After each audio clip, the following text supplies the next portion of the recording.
Hello friends, welcome again. प्रतिशत की series चल रही है अपनी।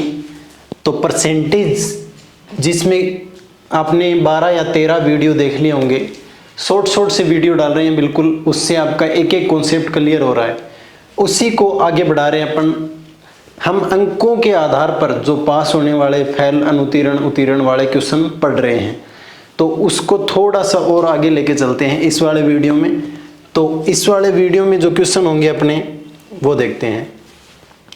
जैसे पहला क्वेश्चन है आपके स्क्रीन पर, किसी परीक्षा में 77% उम्मीदवार अंग्रेजी में पास हुए और 34% गणित में फेल हुए। यदि 13% दोनों विषयों में फेल हुए हों और 784 उम्मीदवार दोनों विषयों में पास हुए हों, तो आपको ये बताना है कि कुल संख्या क्या थी उम्मीदवारों की। ऐसे क्वेश्चन करने के लिए आपको ये ध्यान में रखना है कि यहाँ पर अगर देखो फेल वालों की परसेंटेज है, यहाँ दोनों में भी अगर फेल वालों की परसेंटेज है, लेकिन ये देखो 77% अंग्रेजी में पास हुए। अब आपको ऐसे क्वेश्चनों को जब सोल्व करना हो तो आप क्या करोगे, ये सब एक फॉर्मेट में लेके आओ। ये भी देखो, ये पास, ये फेल, दोनों वाला भी फिर फेल, अलग अलग नहीं होना चाहिए। तो आप क्या करोगे, सबसे पहले यहाँ अगर पास है, क्योंकि दोनों में देखो फेल परसेंटेज, यहाँ गणित में भी फेल परसेंटेज, तो इसमें भी फिर फेल ले आओ। इससे क्या होगा, अंग्रेजी के फेल परसेंटेज आ जाएंगे, मैथ के फेल परसेंटेज आ जाएंगे। उनमें दोनों जो कॉमन, जो फेल दोनों विषयों में है, वो कॉमन देख लेंगे अपन। उससे तीनों का एक सेम फॉर्मेट हो जाएगा फेल परसेंटेज का। उससे जो बाकी बच गई वो आपके पास परसेंटेज हो जाएंगे। जैसे इसको करने की कोशिश करते हैं। देखो, अगर आपको यहाँ दिख रहा है तो देखो 77% जो है वो अंग्रेजी में पास हैं। इसका मतलब जो बाकी रह गए वो फेल हैं। अगर 77% पास हैं तो यहाँ से बचते हैं 23%। तो 23% क्या है, फेल। किसमें, अंग्रेजी में। दूसरा यहाँ देखो गणित में जो है वो है 34% फेल, और दोनों में जो है वो है 13% फेल। यानी इसके अलग अलग दो आप ऐसे वेन डायग्राम बना सकते हो। ये है अंग्रेजी वालों का, ये है मैथ वालों का। इसके साथ साथ आप बाहर से भी पूरा एक ये टोटल स्टूडेंट का ऐसे बना सकते हो। तो इससे क्या होगा, आपको ये पता चलेगा कि दोनों में फेल कितने हैं, 13%। यानी ये जो कॉमन संख्या है ये है 13%, जो दोनों में फेल हो गए। अब आप देखो, जब 13% यहां आ गया तो फिर 34% मैथ में फेल हैं, उसका 13 इधर चला गया। सेम इधर देखो आप, अंग्रेजी में कितने फेल हैं, 23%। अब ये जो पूरा ये जो डायग्राम है, इसके अंदर आना चाहिए 23%, जिसमें से 13% ये कॉमन हो गया, तो बाकी यहाँ बच गया कितना, 10%। क्योंकि आप देखो टोटल जो है इंग्लिश में फेल कितने हुए, 23%। तो 10 और 13, 23 हो गए।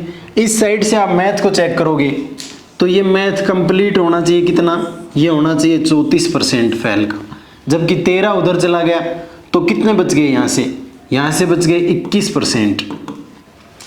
अब अगर कोई आपसे ये पूछे, क्योंकि यहाँ देखो आप दोनों विषयों में पास हुए विद्यार्थियों की संख्या दे रखी है, अपने पास फेल होंगी है, तो अपन पहले क्या निकालेंगे, पास कितने हुए। अब ध्यान से ये देखो, ये जो बड़े वाला ये डायग्राम बनाया है, ये 100% का है टोटल स्टूडेंट का। इसके हिसाब से फेल कितने हुए, तो ये तीनों जोड़ दिए जाएंगे। आप देखो यहाँ से ध्यान, 21 और 10, 31 और 13, ये 31 और 13 कितने हो गए, 31 प्लस 13, यानी कि ये हो गए हैं 44%। अगर 44% फेल हैं तो पास कितने परसेंट हैं, जो 100 में से हटा दो, जो बच गए वो हैं, यानी कि 56% क्या है, पास। और 56% की संख्या यहां दी हुई है 784। तो 56% की वैल्यू 784 हो तो आप 100% की वैल्यू निकाल लो, उससे फिर आपके कुल उम्मीदवारों की संख्या आ जाएगी। यहाँ से आप निकाल लो 1 यूनिट की वैल्यू, तो आप 4 का भाग दे दो, ये 14 बार जाएगा। इसमें 4 का भाग दिया आपने 1 बार, ये 3 आया, ये 9 बार, 36 2 और ये 6 बार, और 14 को जब आप फिर से काटोगे तो ये हो जाएगा 14 बार। यानी 1% की वैल्यू 14 है तो 100% की वैल्यू 1400, तो इसका आंसर क्या हो जाएगा 1400।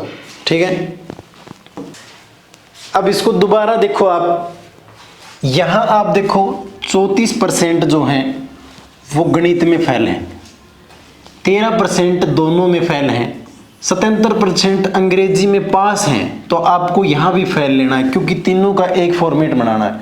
यहां 77% अगर पास हैं, इसका मतलब 23% फेल हैं, और 23% फेल किस में है, अंग्रेजी में। 34% फेल किस में है, मैथ में, और दोनों में कॉमन 13% है। इसका मतलब क्या हुआ कि दोनों में 13 ये कॉमन है। अगर आप अंग्रेजी के हिसाब से देखो, ये अंग्रेजी है, ये मैथ है, अंग्रेजी के हिसाब से देखो तो यहाँ 10 बचे, 10 और 13 23% हो गया। सेम इधर फिर 21 बचे, और 21 और 13 34, यानी ये 34। अब ध्यान से देखो, टोटल फेल आ गया आपके पास। अगर टोटल की संख्या ये हो, टोटल फेल ये हो, तो जो बाकी बच गए वो होंगे आपके पास। तो यहां से अगर आप इसको ऐड करोगे तो ये हो जाएंगे 44%। ये फेल हैं, इसका मतलब 56% पास हैं, जिनकी संख्या यहां दी हुई है 784। 1% की वैल्यू निकाली तो वो आई कितनी, 14। 100% की वैल्यू निकालोगे तो आ जाएगी 1400, यानी 1400 आपका कुल उम्मीदवारों की संख्या हो जाएगी। ठीक है, ये तो आपको कुल उम्मीदवारों की संख्या पूछ ली। आपसे परसेंटेज भी पूछ सकता था, परसेंटेज अगर पूछता तो सीधे डायरेक्ट ये है ही 56% ही पास होते।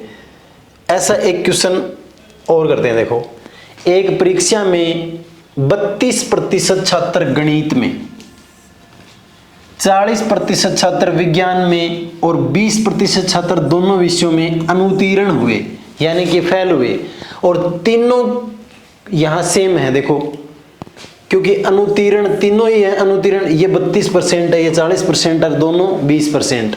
तो यहां पहले से ही सेम दे रखे हैं आपको। ये पूछ रहा है कि दोनों विषयों में उत्तीर्ण होने वाले छात्रों का प्रतिशत।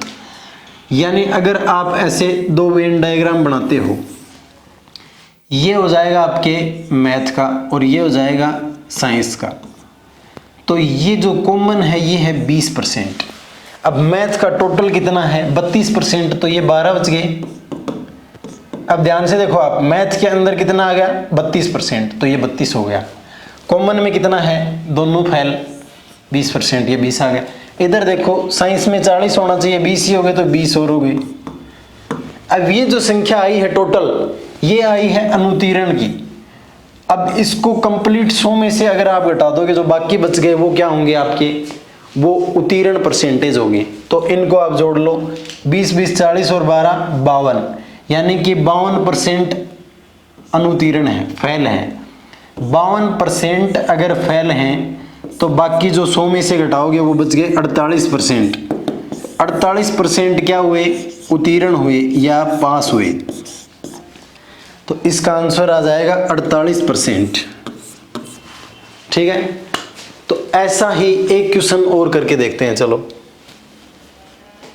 एक परीक्षा में 70% विद्यार्थी हिंदी में और 65% विद्यार्थी विज्ञान में उत्तीर्ण हुए। उत्तीर्ण हुए इसका मतलब पास हुए, लेकिन यहां दे रखा है कि 27% विद्यार्थी दोनों विषयों में अनुत्तीर्ण हुए। अब ये अलग अलग हो गए हैं, ऊपर वाले 70 और 65% तो हैं पास वाले, और ये दोनों में जो दे रखा है ये हैं फेल वाले। और ये पूछ रहा है कि दोनों विषयों में उत्तीर्ण होने वाले विद्यार्थियों का प्रतिशत बताना है आपको। तो आपको क्या करना पड़ेगा, पहले सबको सेम कंडीशन में लाना है। जैसे हिंदी में अगर 70% विद्यार्थी पास हैं तो 30% विद्यार्थी क्या हो जाएंगे, फेल हिंदी में। फिर यहाँ दे रखा है 65% विद्यार्थी विज्ञान में उत्तीर्ण है, तो 35% क्या हो जाएंगे, फेल हो जाएंगे साइंस में। अब ये दोनों जो कॉमन है इनमें वो है 27%, और ये जो संख्या इसकी आएगी इसको आप बना सकते हो सेम वैसे ही, यानी कॉमन 27 है, हिंदी वाला फिर बच गया 3, इधर देखो 35, तो ये कितना बच गया 8% साइंस वाला। अब ध्यान से देखो कि ये टोटल कितना हो गया है। अगर इसको टोटल को आप देखोगे तो 30 और 8 38%, और 38% यहाँ क्या है, 38% है यहाँ पे फेल वालों की संख्या। लेकिन आपको बताना किसका है, दोनों में उत्तीर्ण होने वाले विद्यार्थियों का प्रतिशत बताना है। तो 38% अगर फेल वाले हैं तो बाकी जो बच गए 62%, यानी कि 100 में से इसको घटा दो आप, 62% या 62% जो होंगे वो क्या होंगे, उत्तीर्ण वाले। तो ए इसका करेक्ट आंसर हो जाएगा। ठीक है, उम्मीद है आपको ये समझ में आया होगा। तो इसमें अगर इसी टाइप्स के क्वेश्चन आप और प्रैक्टिस करते हो और आपको कोई डाउट आता है तो आप कमेंट बॉक्स में इसका आंसर भी पूछ सकते हो। Thank you guys.